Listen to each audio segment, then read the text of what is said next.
Assalamualaikum warahmatullahi wabarakatuh. Perkenalkan, nama saya Arga Sanana Fala dari kelompok 7 shift 1. Di sini saya akan mengerjakan tumming dari penelitian operasional modul 2 shift 1, yaitu soalnya Pak Rudi adalah seorang peternak ayam di Jambi yang sedang berusaha menyusun formulasi pakan ternak yang efisien dan hemat daya. Ia memiliki 3 jenis bahan pakan utama yang tersedia di pasaran, yaitu jagung, dedak padi, dan juga bungkil kedelai. Setiap bahan-bahan tersebut memiliki harga dan kandungan nutrisi yang berbeda-beda. Untuk meningkatkan efisiensi usaha ternaknya, Pak Rudi ingin menyusun formulasi pakan harian ayam yang memenuhi kebutuhan nutrisi minimum yaitu protein, karbohidrat, lemak, dan serat, serta dapat dipenuhi dengan biaya serendah mungkin. Setelah mencari informasi dari penjualan dan sumber internet terpercaya, ia memperoleh data nutrisi dari masing-masing bahan pakan sebagai berikut. Nah, nutrisi bahan pakan itu minimumnya terletak pada tabel 1 seperti ini.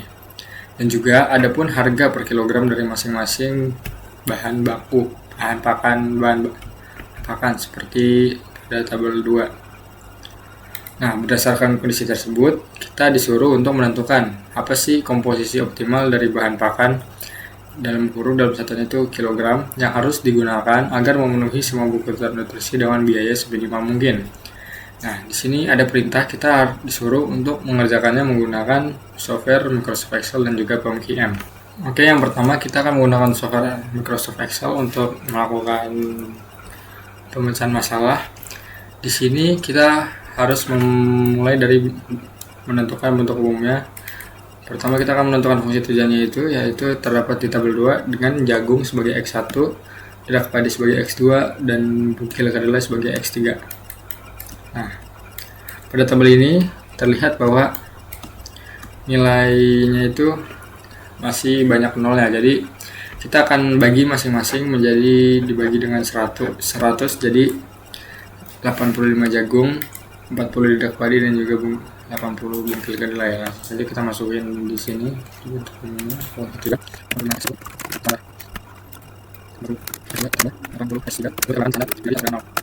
Selanjutnya kita masukkan fungsi kendala. Fungsi kendala terdapat di tabel 1. Langsung saja kita masukkan.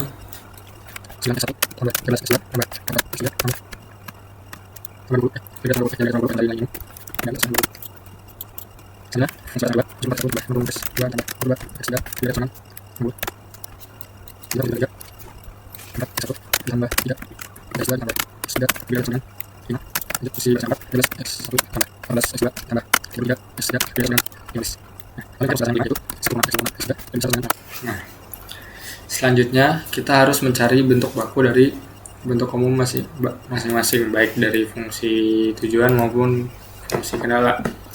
Nah, yang pertama yang harus kita cari itu di fungsi kendalanya terlebih dahulu.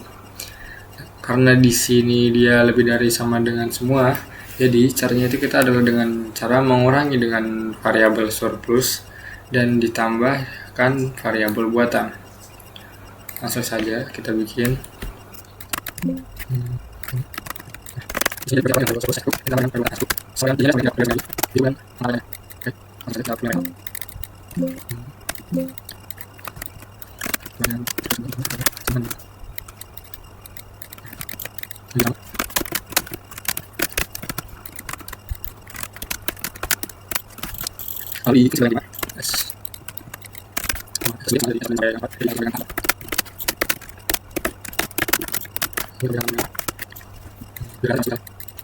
Lalu selanjutnya kita menentukan bentuk baku dari fungsi tujuannya, yaitu kita masukkan nilai ini dan juga kita tambahkan dari masing-masing bentuk baku di fungsi kendala. Contohnya seperti ini.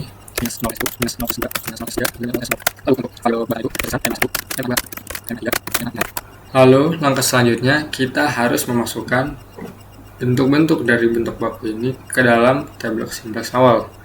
Caranya, yang pertama kita akan masukkan dari baris BV terlebih dahulu. Baris BV ini berisi setiap dari semua variabel dari bentuk baku, yaitu x1, x2, x3, s1, s2, s3, s4, dan juga a1, a2, a3, dan a4.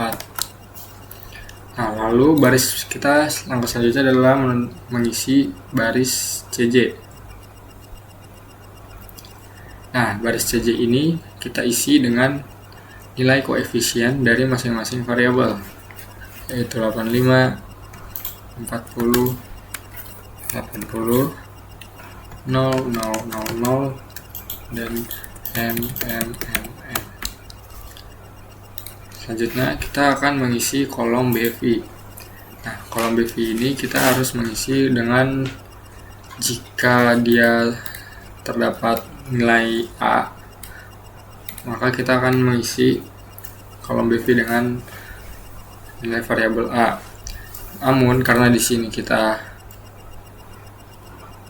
variabelnya itu, fungsi kendalanya itu terdapat nilai A semua, jadi kita isi dengan nilai variabel A semuanya, yaitu A1, A2, A3, dan A4.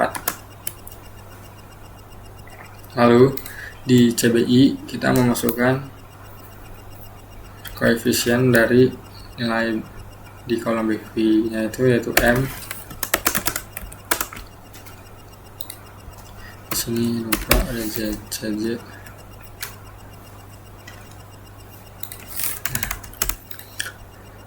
Nah, selanjutnya kita masukkan seluruh bentuk fungsi kendalanya ke dalam sini. Langsung saja.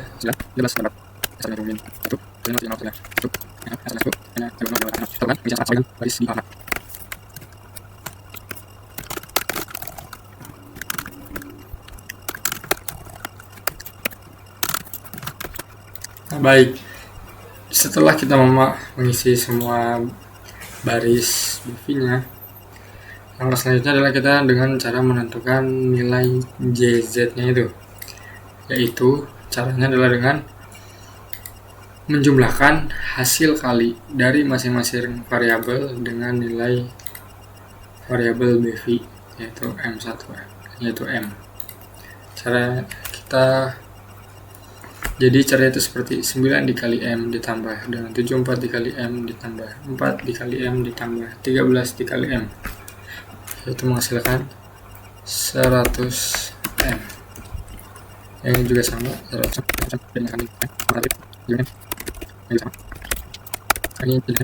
Langkah selanjutnya kita harus mencari nilai ZZ min CJ nya, yaitu si nilai ZZ ini kita kurangi dengan nilai CJ. Nah, berarti di sini menjadi 100 M dikurangi 85.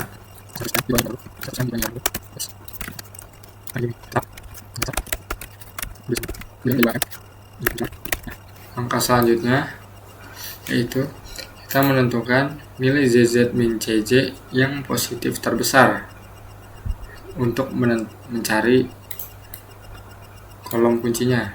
Nih, di sini kita bisa melihat bahwa nilai ZZ min CJ terbesar yaitu adalah 100 M min 40. Kenapa kita bilang begitu? Karena kita anggap M itu adalah 100, berarti 100 dikali 100 dikurangi 40 akan menghasilkan nilai yang lebih besar dibandingkan dengan 100 dikali 100 dikurangi 85 maupun dikurangi 80. Langsung saja kita highlight untuk menjadi kolom kunci. Langkah selanjutnya, kita lupa untuk mengisi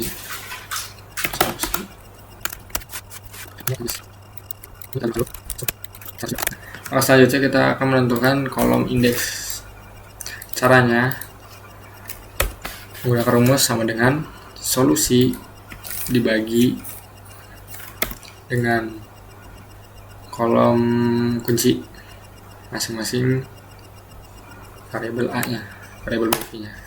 Misalnya seperti ini, Langsung saja kita tarik ke bawah. Nah, dari sini kita akan menentukan baris kunci, yaitu nilai positif terkecil. Di sini kita melihat bahwa nilai positif terkecil terletak di baris kedua. Yang ini, di baris keempat. Langsung saja kita highlight. Nah, dari baris kunci dan kolom kunci kita akan menentukan kolom kuncinya itu terletak di sini di nilai 18. Kita highlight. Nah, langkah selanjutnya kita harus melanjutkan ke literasi 1.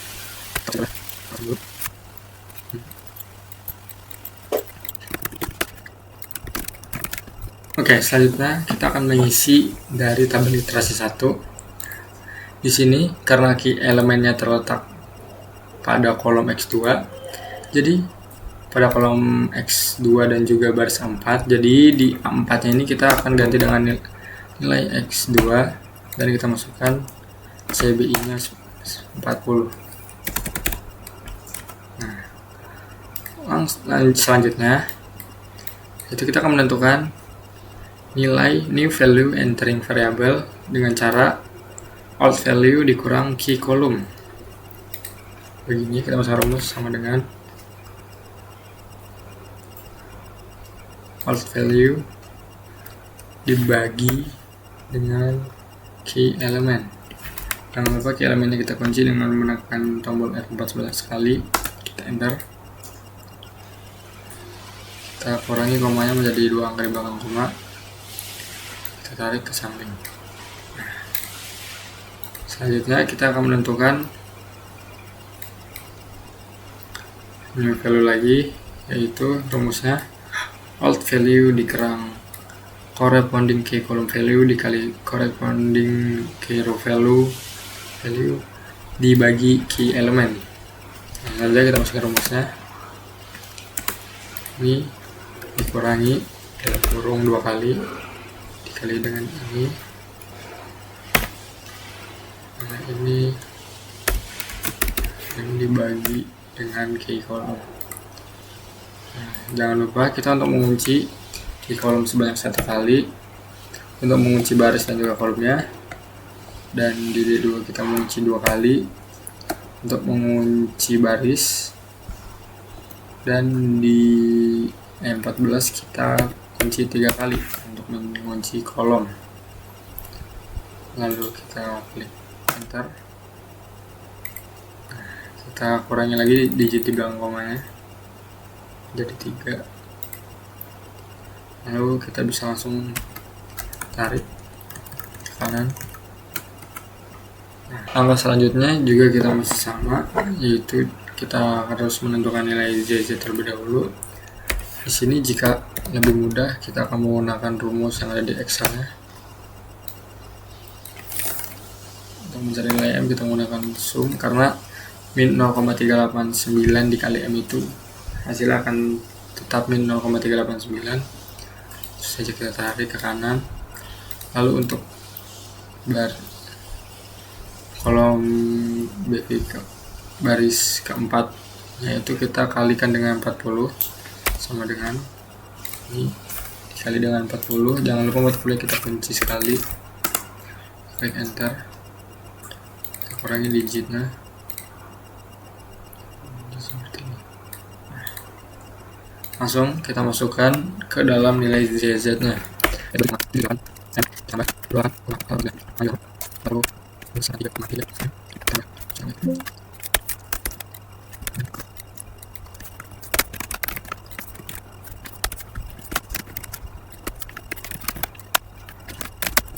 Langkah selanjutnya setelah kita menentukan nilai JZ nya itu, kita masih sama seperti di tabel simplex awal, kita harus menentukan nilai JZ min CJ nya itu. Kita agar lebih mudah, kita gunakan rumus yang ada di Excel lagi, itu seperti ini. Nah, kita tarik sampai sini.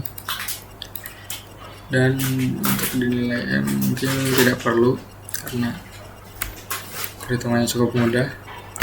Langsung kita masukkan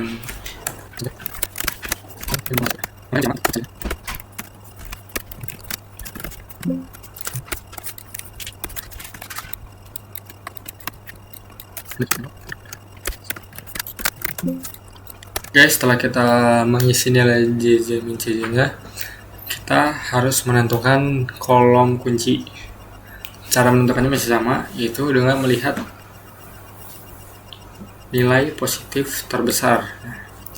Dari ini semua kita dapat menyimpulkan bahwa nilai positif terbesar itu terlihat pada kolom X1. Nah, langsung kita highlight. Lalu langkah selanjutnya juga kita masih sama. Kita menentukan nilai indeks. Caranya adalah sama dengan solusi dibagi dengan kolom kunci. Enter. Kita langsung tarik ke bawah. Nah, selanjutnya kita menentukan garis kunci, yaitu nilai positif terkecil. Dari sini kita bisa melihat bahwa nilai positif terkecil terletak pada baris kedua. Langsung saja kita highlight. Nah, di sini kita dapat melihat bahwa kunci elemen itu terletak di perpotongan kolom kunci dan juga garis kunci, yaitu dinilai 26,33. Kita highlight. Nah, karena di sini syaratnya agar optimum itu nilai ZJ min CJ nya itu harus kurang dari atau sama dengan 0, maka kita akan melanjutkan terus literasinya ini sampai nilainya itu optimum, yaitu JJ min CJ sama kurang dari atau sama dengan 0. Oke, kita akan skip sampai menghasilkan nilai optimum. Oke, di sini saya sudah mendapatkan nilai ZZ min CJ nya semuanya kurang dari sama dengan 0, berarti sudah optimum. Dan juga saya sudah merapikan tabelnya dan berhenti di literasi 7. Maka selanjutnya kita akan menentukan Z minimum itu, yaitu berada di sini dengan nilai 66,667 dengan variabel X2 yaitu sebesar 1,667. Oke, kita selanjutnya akan mengerjakannya di software POM-QM. Oke, selanjutnya kita akan mengerjakan soal Turing modul 2 ini dengan menggunakan software POM-QM. Caranya yaitu pertama kita klik linear programming, lalu kita isi number of constraint-nya itu dengan 4, yaitu nilai fungsi batasan, dan juga variabelnya itu 3, X1, X2, X3, protein, jagung, detak padi, dan juga bungkai kedelai. Dan kita mencari nilai Z min. Berarti kita objektifnya itu minimize. Kita klik OK. Nah, yang pertama kita ganti semua ini menjadi keterangan yang ada di soal sebelumnya, seperti constraint 1 yaitu protein. Selanjutnya kita isi masing-masing nilai dari variabel ini. Pertama kita masukkan fungsi tujuannya, yaitu 8